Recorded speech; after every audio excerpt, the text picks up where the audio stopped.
권한대행에 대한 탄핵안을 발의했습니다. 마은영 헌법재판관 후보자 임명을 미루며 헌정 질서를 파괴하고 있다는 사유를 들었는데요. 당내 일각에서는 우려의 목소리도 나오고 있습니다. 장윤희 기자입니다. 민주당 이재명 대표가 최 대행을 향해 몸조심하라 경고한 지 이틀 만에 야 5당이 탄핵안을 함께 냈습니다. 앞서 민주당은 최 대행 탄핵 문제를 둘러싼 경론 속에 결론을 내지 못하고 지도부에 결정을 위임했는데 결국 탄핵 추진으로 가닥이 잡힌 겁니다. 다음 주 월요일로 잡힌 한덕수 총리 탄핵 심판 선고에서 직무 복귀가 결정될 경우 최 대행 탄핵의 의미가 없어지는 게 아니냐는 우용론도 나왔지만 당 지도부의 입장은 완강했습니다. 최고 공직자가 헌법을 이렇게 무시하면 이 나라가 질서가 유지될 수 있겠느냐, 그런 생각이 강하지 않나 싶습니다. 야 5당은 최 대행이 마 후보자 미임명뿐 아니라 비상계엄 당시 지시 문건을 받는 등 내란 공범 혐의가 있다는 점, 마용주 대법관 후보자를 임명하지 않은 점, 내란 상설특검 후보자 임명을 의뢰하지 않은 점도 탄핵 사유로 들었습니다. 민주당은 탄핵뿐 아니라 최 대행이 박근혜 정부 청와대에서 근무할 당시 미르재단 설립에 관여한 혐의가 있다며 뇌물과 공갈 혐의로 고발에도 나섰습니다. 윤석열 검사를 과거에 잘 만난 탓에 그 덕분에 지금까지 처벌을 받지 않고 피해오고, 그러나 김부겸 전 국무총리가 최 대행 탄핵 추진은 신중하지 못한 결정이라고 언급하는 등 현 정부 들어 30번째 줄 탄핵에 대한 당내 일각의 우려도 여전합니다. 최 대행 탄핵 절차가 조속히 진행될지도 미지수입니다. 고위공직자 탄핵 소추안을 추진하려면 국회 본회의에 보고된 이후 24시간 이후 72시간 이내에 본회의 표결을 거쳐야 합니다. 민주당은 최대한 빨리 우원식 국회의장과 최 대행 탄핵안 표결 시기를 논의한다는 계획이지만 우원식 의장은 신중한 입장으로 알려졌습니다. 연합뉴스TV 장윤입니다.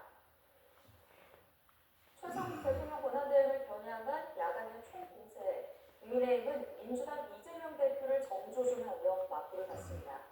이 대표를 고발하는가 하면 이 대표의 발언을 모아 망언집까지 만들어 발간했습니다. 박현미 기자가 보도합니다.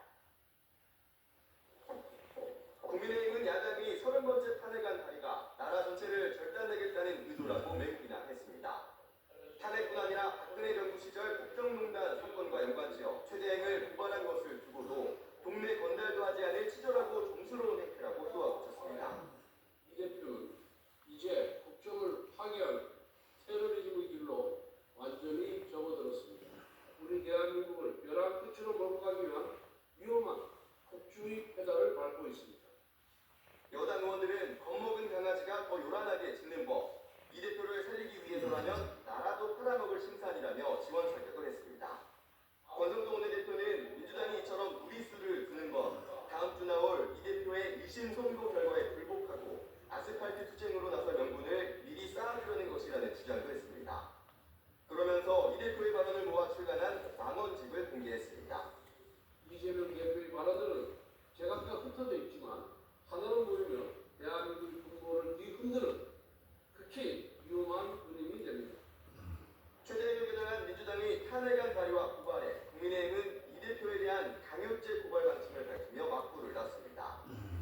이 대표를 향한 국민의힘의 집중 포화에는 탄핵 정국 속 분리했던 여야 구도를 뒤집고 당을 안정화하려는 포석도 깔린 것으로 풀이됩니다. 취임 100일을 맞은 권성동 원내대표가 위기에서 당이 쪼개지지 않도록 나름의 역할을 했다고 자평한 것 역시 이런 해석을 뒷받침합니다. 다만 연금개혁 합의와 관련해 당내 반발이 나온 데 대해서는 모든 책임은 자신에게 있고 다 감수하겠다며 국회 특위 논의 과정에서 청년 세대의 요구안이 관철되도록 앞장서서 뒷받침하겠다고 밝혔습니다. 연합뉴스TV 박현우입니다.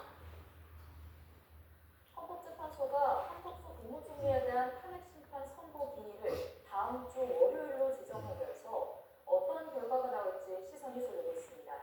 만약 직무에 복귀할 경우 대외관계부터 정부 현안까지 쉽지 않은 과제들과 맞닥뜨리게 됩니다. 최지숙 기자입니다.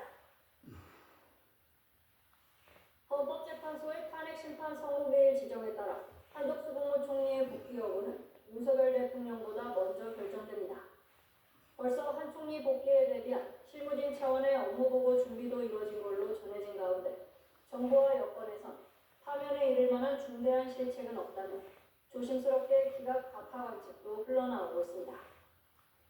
인용 시에 최상목 대통령 권한대의 현 체제가 유지되지만 기각 각하 시에 한 총리가 돌아와 곧바로 대국민 담화를 내는 등 국정 안정화에 속도를 낼 걸로 보입니다.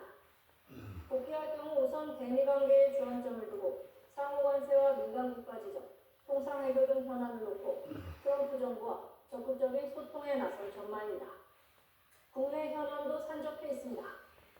야당은 현 정부 들어 30번째인 최상목 대의 탄핵 추진까지 나서는 등 대정부 공세 수위를 높이고 있어 한 총리에게도 마흔여 헌법재판관 후보자와 특검위원 등 압박할 가능성이 있습니다. 한 총리의 복귀 후에도 여야 합의가 우선이라는 기존 입장을